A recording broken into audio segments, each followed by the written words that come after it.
Hi guys! So, for today's video, lalabas tayo today and magkikipag-meet ako sa mga senior high school friends ko. Last year pa namin ito pinlano and ngayon nga siya naka-schedule.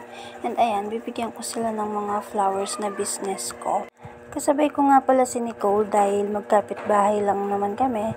Nilang sa kabilang kanto and ayun nga, nasa biyahe na kami. Malapit nga pala kami sa capital town guys, kung alam nyo yun. Yung pinakamalaking McDo. Then after ilang minutes nga, ayan, nasa Mabsi na kami yan. Diyan kami kakain. Meaning ng Mabsi guys sa Tagalog is busog. Ayan, diyan kami kakain. And syempre, dala-dala natin itong oxygen ko and hindi naman yung mawawala. Tapos, ayan, naghahin na nga sila Nicole and Crystalline. Tapos, mag-alas 12 na kasi yan guys. Gutom na ako and nauna na akong kumain sa kanila habang naghahain sila. Ayan, nag-rice ako dyan. Masarap yung manok nila, sweet and spicy siya. Bali, hinihintay pa namin yung iba dyan. 3 pa lang kaming nandyan. Si Nicole nga and si Crystalline. And then, ayun nga, siguro around mga 12:30, dumating na din sina Eliza and Jello. Sabay silang dumating kasi sinundo ni Jello si Eliza. Sobrang happy lang kasi, di ba alam niyo naman, noong 2013, last year, ang dami kong pinagdahanan na ilang beses akong na-confine. And ngayon, ang saya kasi, nakalabas ako kahit na sandaling oras lang, kasama ko yung mga friends ko na malalapit sa akin. Sayang nga lang at hindi kami nakumpleto kasi kulang kami ng 3. Shoutout kina MK, kay Noel at kay Miko. Sana next time guys. Wow, may next time pa. Sana next time makumpleto tayo kapag lumabas naman tayo. And then ayan nga guys, dyan binibigay ko na yung mga flowers na bigay ko sa kanila. Nakakatuwa lang kasi nagustuhan nila yung bigay ko sa kanila.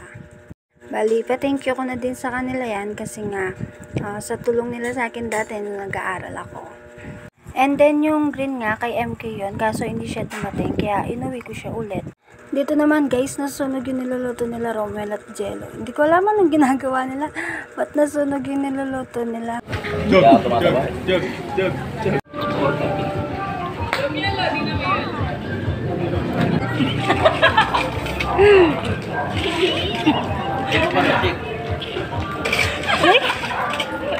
Dinalik na po. Matamayan na guys. Tayo pabulos tayo soft drinks, lumutang kitang taba. Tataba yung pagkamot ganyan yan. Aking palang chowking yun. Grabe pa kanya no? Sobra naman. At yung siti ako na magluto. And dyan nga guys, finally dumating na nga si Lance. Around mga 1:30 na ata siya dumating dyan. And siya na lang kumakain, kami halos nagpapahinga muna kasi nga medyo nabusog na. Pero kumain pa naman ulit kami guys. And then ayan nga, around mga 3 PM nag-bill out na nga kami. Naningil na si Jello tapos siya na yung nagbayad. So ayan nga guys, nagpasundo na ako. Then sasabay ulit sa akin si Nicole. Tapos si Eliza and Jello is magsisingle. Then yung iba magko-commute. Yun lang guys, please follow my FB page and subscribe to my YouTube channel. Thank you for watching. Bye!